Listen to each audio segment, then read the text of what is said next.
Mr. Chair, ako po, nagtagal po ako sa House of Representatives. Mabuti na lang, party list lang ako. Hindi ko po minamalit ang party list. Pero kaya ko lang nasasabi sa party list, pag party list ka po, masaya ka na sa 150 million. Mr. Chair, para ka rin senador pagka party list ka. Kasi nationwide ka. Pero ang budget mo, pang budget lang ng barangay kapitan. Samantalang ang regular congressman, nag-average po ng 1B. Nasaan po yung katwiran doon, Mr. Chair? Let's talk about clearing the system, Mr. Secretary. Let's go to the jugular. Doon po sa aming pagdinig sa Blue Ribbon, there was an instance where I asked your predecessor, what are the things that are being placed above the NEP? Kaya nagbo-bloat yung budget natin. He was talking about allocables, was talking about leadership and unprogrammed, and then the FLRs, which happened after the BICAM. Pangkaraniwan na yun, it's always the difference between the NEP and the GAA. I was able to calculate from what he told me at that time. I was able to summarize at least 1 trillion pesos over and above the ceilings indicated in the NEP. So, Mr. Chair, dito po sa 2026 proposed expenditure program of DPWH, nagkaroon ng revision from 880 million, billion ba to o million? 880 billion to only 624, or all in all 625.7 billion. So, nawala na ba yung sabi ko rito, taba ito Kumbaga, Mr. Chair, sa katawan ng tao 1 trillion peso additional to the ceilings already indicated in the NEP is too much. Parang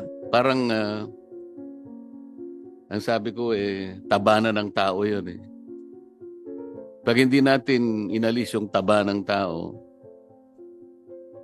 ikamamatay niya yun So, ano ang presumption dito, Mr. Chair? Sa 625.7, nawala na po ba yung binabanggit natin? Unang-una po, as a matter of fact lang po, ang nawala po dyan yung flood control locally funded projects at ibang mga proyekto. Pero kung ang tanong nyo po ay nawala na ba lahat ng taba? Tingin ko po, base lang po sa pinakita sa atin ni Chairman ngayon, hindi po totoo yan at meron pa rin pong taba. So, ibig sabihin po, hindi natin talaga na i-strike yung taba ng sistema. Hindi natin siya na-address. Kailangan pong i-address, pero tingin ko po ang pag-a-address sa kanya, kailangan simulan sa budget, pero kailangan din po simulan sa proseso kung paano nagpapasok ng mga proyekto sa National Expenditure Program. I think, Mr. Chair, we can start by reviewing the allocations per district. Tama Kasi po. Tama po. Nakita ko doon sa 2024, 2025, and finally 2026 budget allocation. Meron kang makikita dyan, Mr. Chair, na talagang lopsided Merong bigla na lang magkakaroon sa isang district as much as 5 billion to 11 billion, samantalang iba at least 1 billion. Hindi ko maintindihan yung philosophy behind that Sa palagay ko, yung nakapark dyan at saka yung taba-taba dyan, nandyan lamang yan So unless and until we are able to justify bakit halimbawa ang isang distrito na napakaliit compared to other districts, wala naman significant na difference yung dalawang districts Pero makikita mo, 11 billion yung isa is only 3 billion. I don't think that is justified. So, kailangan po siguro nating suyurin, Mr. Chair. Hanggat hindi po natin nagagawa yon, hindi po mawala yung taba. Pagkatapos yung leadership, Mr. Chair, ako po, nagtagal po ako sa House of Representatives. Mabuti na lang, party list lang ako. Hindi ko po minamalit ang party list. Pero kaya ko lang nasasabi sa party list, naging kalakaran na lang eh. Pag party list ka po, masaya ka na sa 150 million eh. Yung inyo pong constituency is nationwide. Mr. Chair, para ka rin senador pagka party list ka eh. Kasi nationwide ka eh. Pero ang budget mo, pang budget lang ng barangay kapitan. 150. Samantalang ang regular congressman, nag-average po ng 1B. Nasaan po yung katwiran doon, Mr. Chair? Nationwide kami, sa kagustuhan ko halimbawa na masuklian ko ng utang na loob dahil sa napakaraming botong nakuha ko sa iba't ibang panig, i-apportion ko sana. Sa 150 million, Mr. Chair, yung isa mabibigyan mo lang ng 300,000 na lang o kaya 250,000 at sasabihin sa iyo ng mayor, salamat po congressman sa binigay nyo, at least may tatayo ko na po yung kubeta na. Nakita po ninyo kung gaano po. Samantalang ang isang distrito, 11 billion, merong 8 billion, merong 6 billion.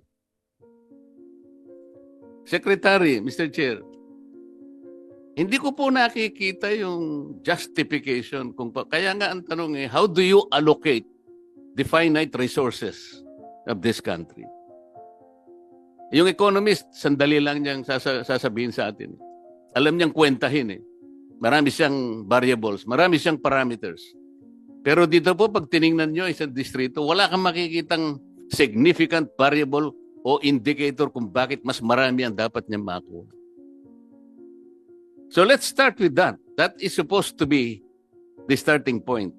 Ang sabi mo kanina, Secretary, we should err at the side of caution. Gusto kong palitan. We should act at the side. Ayoko magkamali tayo. Not even erring. We should act on the side of caution. Agree po, Mr. Chairman. 100%. And then, Mr. Chair, kung pwede ko pang idagdag sana to, dito po itong Asset Preservation Program ng DPWH. 2022 to 2025, talagang papataas po yung expenditures. 117 million, a billion. 2023, 124 billion. 2024, 139 billion. 2025, 153 billion. Talagang papataas eh.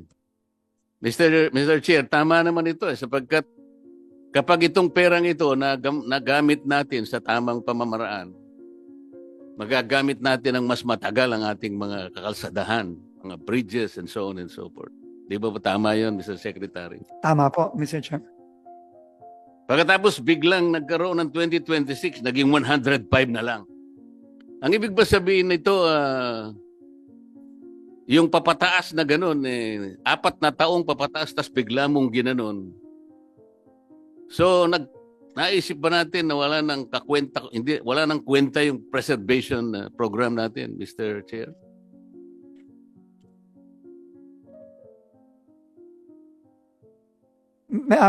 Mr. Chairman, no, in fairness po, no, yung original po ay 105 billion. Pero itinaas po ito to 115. 123. 115 po. 115 lang po. Hindi po 123. Hindi, sa record ko po kasi 123. Ang final po ata na HGAB ay 115, Mr. Chairman. Pero tumaas pa rin po ng 10 bilyon. So, mababa pa rin kesa doon sa Mababa pa rin po. trajectory na nangyari Tama po. in the last 4 years. Tama po. So, ang assumption po ba rito ay hindi na natin talaga iniisip na i-preserve yung yung ating mga assets. Hindi naman po ganon ang sinasabi sa akin ng mga kasamahan ko. Ito lang po talaga, ang unang-una, ito po ang inapprove lang ng Department of Budget and Management nung sinubmit ng DPWH sa kanya ang asset preservation. In fact, ang inapprove lang po 105 at ito po ay nataasan ng konti ng HGAB to 115.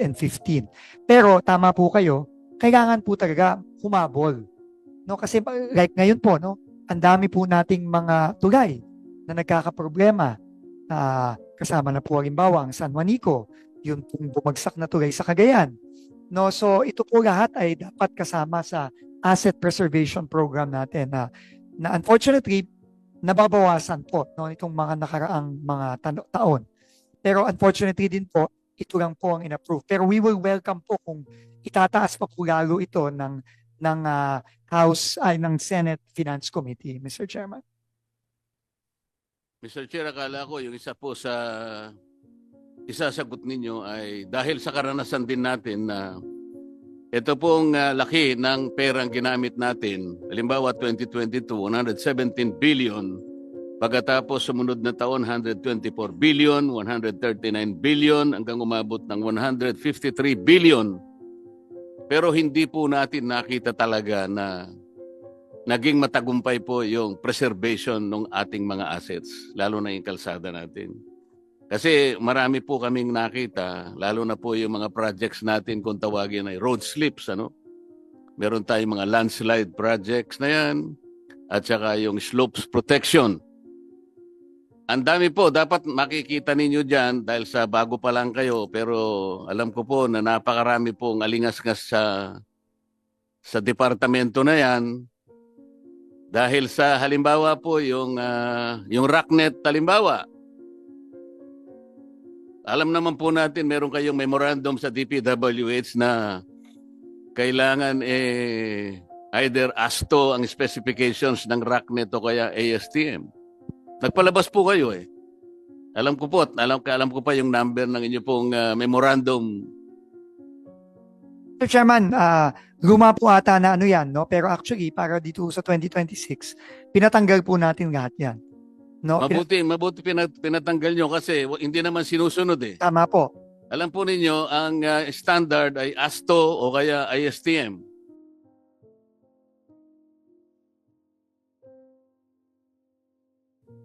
Pero